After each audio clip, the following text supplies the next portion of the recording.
Hello everybody. In our previous session, we have discussed about the applications of electric drives in a cement plant for the cement production.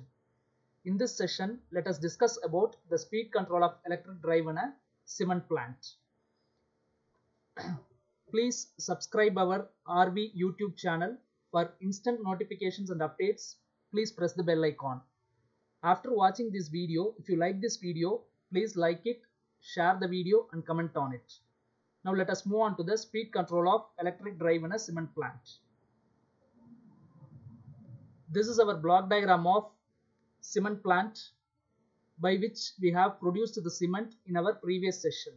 And in this block diagram, there are a lot of, you can see the lot of electric drives, squirrel cage induction motor and slip brake induction motor, DC motors and all. So we have discussed about these drives and the functions of these drives in our previous session in a cement plant. Now we have to discuss about the main part of this session is we have to discuss about the speed control of this suction fan which is connected to the or which is driven by the three-phase slip ring induction motor. The reason for controlling the speed of this suction fan is, as we discussed in our previous session, when the quantity or the load of the clinker and gypsum is reduced below 250 tons per hour, then the bed thickness of this cement mill main drive reduces and vibration starts occurring in this cement mill main drive. So in order to reduce this vibration of this cement mill main drive, there are three remedial measures are taken by the cement plant in a sequential manner. So they are of, first remedial measure is, usually this cement mill main drive operates at 85 to 90 bar. They used to reduce the pressure of this, working pressure of this cement mill main drive from 85 bar to 80 bars. So when the pressure of the cement mill main drive reduces, then the bed vibration reduces. Even if after reducing this pressure from 85 to 80 bar, the vibration doesn't reduces, then they will go for the second remedial measure. In the second remedial measure, with this clinker and gypsum, they used to add the water.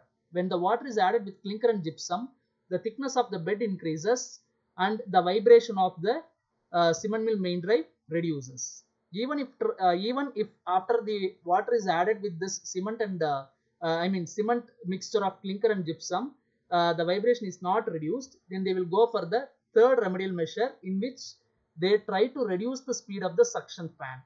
If the suction fan speed is reduced, then the sucking capacity of this suction fan reduces. The sucking capacity reduces, then the clinker plus gypsum will retain in the cement mill main drive itself. Therefore, the thickness of the bed increases and the vibration reduces.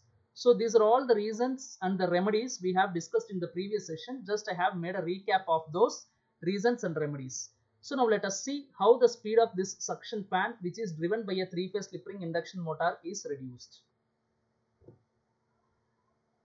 A scheme called static rammer drive is used to reduce the speed of the suction fan of a cement plant. See here, the suction fan is connected or driven by a three-phase slip ring induction motor. So in order to reduce the speed of this suction fan or the speed of this three-phase slip ring induction motor, a scheme called static rammer drive scheme is used. By using this static rammer drive, we can achieve two things. Thereof, one is rotor slip power recovery and second one is speed control, which we are concentrating about in this session. So by using this static rammer drive, the speed control below synchronous speed can be achieved. If you want to achieve above, speed control above synchronous speed, a scheme called static Scherbius drive scheme is used. But in most of the cement plants, the static rammer drive is used. Now, let us discuss these two one by one. First, let us discuss about rotor slip power recovery.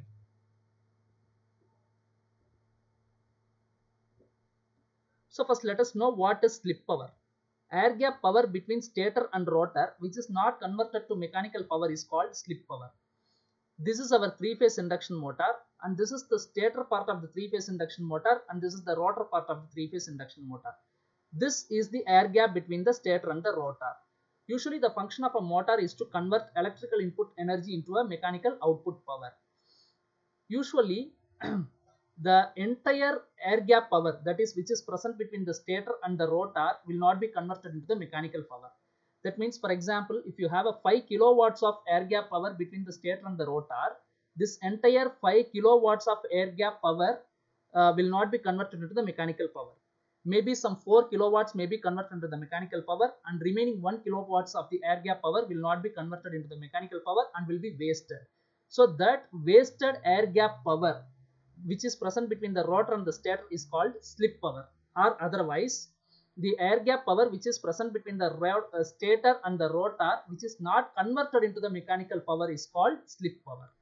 And recovery of this slip power, I mean the power which is not converted into the mechanical power between the stator and the rotor, we have to recover that power. That means the slip power is again fed back to the three-phase AC supply lines and it is reutilized, which is called as slip power recovery. Slip power fed back to three-phase AC supply is called slip power recovery. The slip power which is present between the stator and the rotor, that means the power which is not converted to the mechanical power, is again converted into the electrical power and fed back to the three-phase AC supply, and which it is reutilized is called as slip power recovery. Now let us see how this slip power is recovered by means of using this static Cramer drive. So this is the power flow diagram or block diagram which is used to know or understand about the slip power recovery by means of using static Cramer drive. See here, this is the three-phase AC supply. This three-phase AC supply is given to the stator part of the three-phase slip ring induction motor, and the air gap power which is present in between the stator and the rotor, some amount of the power which is not converted into the mechanical power which is present between the stator and the rotor is fed back to the three-phase diode bridge rectifier, and that the function of a three-phase diode bridge rectifier is to convert AC power into a DC power. So this smoothing inductor reduces the ripples which is present in the DC current.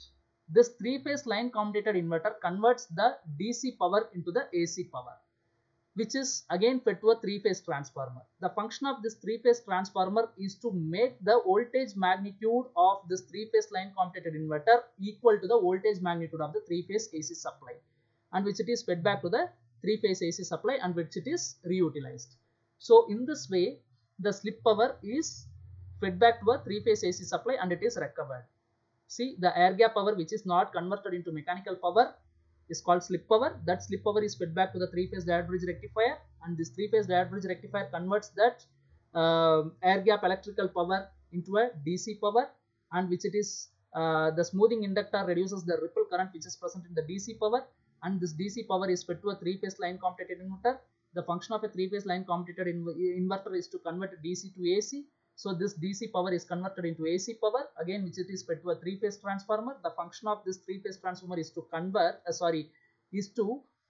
make the voltage magnitude of this voltage output of three-phase line commutator inverter equal to the three-phase AC supply. Therefore, the output voltage of this three-phase line commutator inverter is fed to three-phase AC supply through three-phase transformer, and this power is reutilized by means of the induction motor. So this is how the slip power is recovered by using static Cramer drive. By using this static Cramer drive schemes in cement plants, approximately it is said that 110 kilowatts per hour can be saved per hour. That means if you want to calculate it for one day, you have to multiply it by 24. Therefore, per day they are able to save up to 2640 kilowatts. That means 2.6 megawatts of slip power is saved by means of using the static Cramer drive in cement plants. This value is a typical value of a cement plant. The value of saving this power changes according to the cement plant production and the capacity of the plant and the running time of the plant. So this is about the slip power recovery. Now let us see about the speed control of three-phase induction motor, which is our main objective of this session. So these are the equations which are concerned to this static Cramer drive, and don't bother about these equations because I am going to derive these equations in our future video, in which I am going to deal with speed control of three-phase induction motor using static Cramer drive. Here omega is equal to omega s into 1 plus at by a cos alpha. So before going to these equations, let us know what are these representations represents about. After which, after seeing those representations, let us go into the speed control. So here Omega represents the motor running speed. That means actual running speed of the motor is omega in radians per second. Here N is motor running speed, actual running speed in revolutions per minute. Both are same, but here it is radians per second, here it is revolutions per minute. Omega S represents synchronous speed in radians per second. Ns represents synchronous speed in revolutions per minute. At is which is representing transformer turns ratio. In our static Cramer drive, we have used a three-phase transformer. So that transformer's turns ratio is represented by At, and which is given as number of turns on the secondary side of the transformer divided by number of turns on the primary side of the transformer. And A represents rotor to stator turns ratio. We have used a three-phase slip ring induction motor, right? So that three-phase slip ring induction motors rotor to stator turns ratio is represented by A, and which is given by rotor turns per phase divided by stator turns per phase. S represents the slip of the induction motor, and alpha represents the firing angle of the three-phase line commutated inverter. So with this base representations, let us go to the speed control of this three-phase induction motor using static Cramer drive. If you here, coming back to the speed control, the speed of this static Cramer drive, I mean the speed of this three-phase slip ring induction motor using the static Cramer drive is given as omega is equal to omega S into 1 plus At by A cos alpha. From this equation, we can derive S is equal to minus At by A cos alpha. And already we know that slip of an induction motor S is equal to Ns minus N divided by Ns. So from this equation, we can derive N is equal to Ns into 1 minus S. If you observe at this equation number 1, when you change the firing angle alpha, the slip changes. When the slip changes from equation 2, your speed will change. So if you want to change the speed of three-phase slip ring induction motor, you have to change the slip. If you want to change the slip, you have to change the firing angle of this three-phase line commutated inverter. Okay. So when you increase the firing angle alpha, of this three-phase line commutated inverter using this firing circuit, this slip increases. When firing angle increases, your slip increases. When this slip increases, the speed reduces. So when the speed of this three-phase induction motor reduces, obviously the speed of the suction fan also reduces. When the speed of the suction fan reduces, the sucking capacity of the suction fan reduces. Therefore, the gypsum and clinker mixture will be retained in the cement mill main drive itself. Therefore, the bed thickness increases and the vibration reduces.